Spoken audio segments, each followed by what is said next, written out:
السلام علیکم، میں شکیل انور کمال۔ ابھی کچھ دن پہلے ہی میں نے آپ کو منی بجٹ کے بارے میں بتایا اور اس میں کن کن اشیاء پر ٹیکسز میں اضافہ کیا گیا ہے، سیلز ٹیکس میں اضافہ کیا گیا ہے، ڈیوٹیوں میں اضافہ کیا گیا ہے، اس کی وجوہات کے بارے میں بتایا، اس کے اثرات کے بارے میں بتایا۔ نیا سال سن 2022 کا آغاز ہو چکا ہے،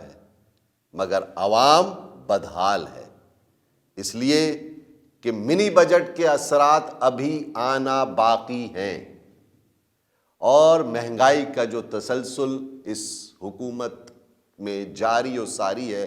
وہ رکنے کا نام نہیں لے رہا۔ اس مالی سال کے پہلے 6 ماہ میں برآمدات میں 25% سے زائد اضافہ ہوا ہے۔ امپورٹڈ آئٹمز میں بہت اضافہ ہوا ہے کیونکہ امپورٹڈ آئٹمز کی قیمتوں میں اضافہ ہو گیا، اور ہم جو گڈز باہر سے منگاتے ہیں اس کے لیے ہمیں ڈالر پے کرنا پڑتا ہے، جس کی وجہ سے آپ کے روپے کی قدر بھی گرتی چلی جا رہی ہے۔ آنے والے دنوں میں عوام کو ریلیف ملنا مجھے تو مشکل نظر آتا ہے۔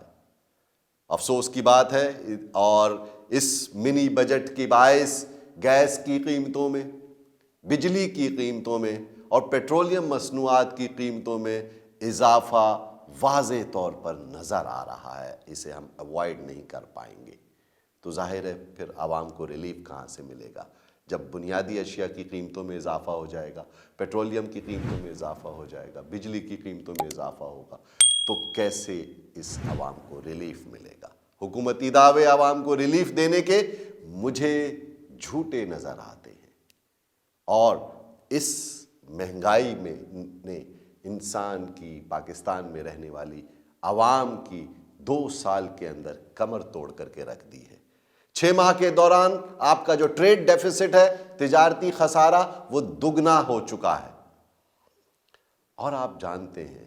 کہ جب امپورٹڈ چیزوں کی قیمتیں مہنگی ہوتی ہیں، پاکستان کے اندر جو پیٹرول ہے، سب سے زیادہ آئل ہم باہر سے منگاتے ہیں، اس کی قیمتوں میں اضافہ ہوتا ہے، تو بجلی کی قیمتوں میں اضافہ ہوتا ہے۔ تو یہ جو صورتحال ہے معاشی، یہ دگرگوں نظر آ رہی ہے، اس میں کوئی بہتری کے آثار کیوں نظر نہیں آ رہے؟ اور اس وقت ایک اور عفریت سر اٹھا رہا ہے پوری دنیا میں، اور وہ ہے اومیکرون، جو کہ ایک اور ویریئنٹ ہے کووڈ کا، اور اس کی وجہ سے پھر یہ خدشہ پیدا ہو رہا ہے کہ خدا نخواستہ کوئی لاک ڈاؤن نہ ہو جائے، خدا نخواستہ یہ زیادہ تیزی سے اگر پھیلا تو معاشی مشکلات میں مزید اضافہ ہو سکتا ہے۔ لوگ ویکسین کی طرف نہیں جا رہے، ابھی تک 40% کے قریب لوگوں نے ویکسین لگائی ہے، اور اگر وہ ویکسین نہیں لگائیں گے تو اس طرح کے وائرسز ان کے اوپر زیادہ اثر کر سکتے ہیں۔ اس ساری صورتحال میں جبکہ پاکستان کے اندر مہنگائی اس وقت قابو میں نہیں آ رہی ہے، گورنمنٹ کی تمام تر کوششوں کے باوجود وہ گورننس ہمیں نظر نہیں آ رہی، ظاہر ہے اس کے لیے کیا کوششیں کی جا رہی ہیں وہ سب آپ سب کے سامنے ہے۔ رائزنگ انٹرسٹ ریٹ سینیریو ہے، اور شرح سود میں اضافہ ہو رہا ہے، مہنگائی کی شرح میں اضافہ ہو رہا ہے، اس کے علاوہ جو بزنس فرینڈلی انوائرمنٹ ہے اس میں بھی ہمیں تھوڑی سی کھچاؤ محسوس ہو رہا ہے، اور وہ انوائرمنٹ بھی ہمیں کم ہوتا جا رہا ہے۔ لوگ فارن انویسٹمنٹس کا انتظار کر رہے ہیں کہ باہر سے پیسہ آئے گا۔ یقیناً آئی ایم ایف کی جو شرائط ہے، آئی ایم ایف سے ہی پیسہ آئے گا، لینڈنگ ایجنسیز سے پیسہ آئے گا، ملٹی لیٹرل ایجنسیز سے پیسہ آئے گا، اور اس سلسلے میں پاکستان کو ان کی کڑی شرائط کو پورا کرنا پڑے گا، جو میں آپ نے پہلے بھی آپ کو بتا چکا ہوں کہ 12 جنوری کو آئی ایم ایف کا ریویو بورڈ ہے، جس کے اندر ان کی ایگزیکٹو کمیٹی کے اندر دوبارہ اس کو پیش کیا جائے گا، اور پاکستان کو امید ہے کہ $1 ارب کا قرضہ مزید مل جائے۔ تو یہ قرضہ ملتا جائے گا تو پچھلے قرض کی ادائیگی کے لیے نیا قرض لینا پڑے گا، اور جو ڈیٹ سروسنگ پاکستان کرتا ہے، سود کی ادائیگی کرتا ہے، وہ پاکستان کے بجٹ کا خطیر حصہ ہوتا ہے۔ پروڈکٹیوٹی لیک کر رہی ہے پاکستان کے اندر، ٹیکس کلیکشن جو ہے ایسے گرے ایریاز ہیں جس پر ہاتھ ڈالتے ہوئے گورنمنٹ گھبراتی ہے، کوشش کر رہی ہے لیکن نظر نہیں آ رہا، کیونکہ مافیاز بہت اسٹرانگ ہیں، چاہے وہ ریئل اسٹیٹ کی مافیا ہو، چاہے وہ ایگریکلچرل وڈیروں اور جاگیرداروں کی مافیا ہو، ایون جو انڈسٹریل سیکٹر کے اندر جو ٹیکس ایویژن ہو رہا ہے اس سے بھی پاکستان کو بجٹ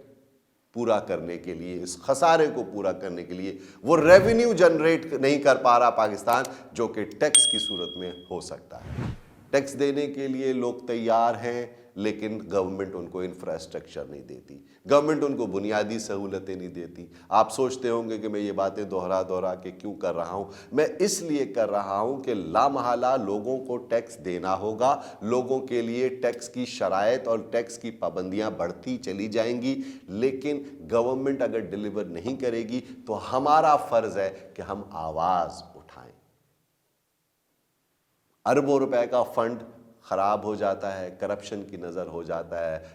گورننس نہ ہونے کی وجہ سے، اِل پلاننگ ہونے کی وجہ سے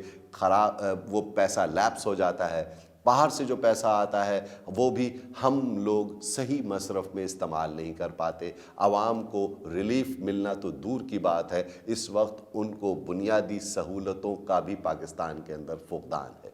نہ صحت کے حوالے سے کوئی بہتری ہو رہی ہے، نہ ان کو صاف پانی کا پینے کا پانی مل رہا ہے، تعلیم، روزگار تو بہت دیر کی بات ہے۔ تو اس صورتحال میں جبکہ منی بجٹ آپ کے سامنے پیش ہو چکا ہے، گورنمنٹ اس کو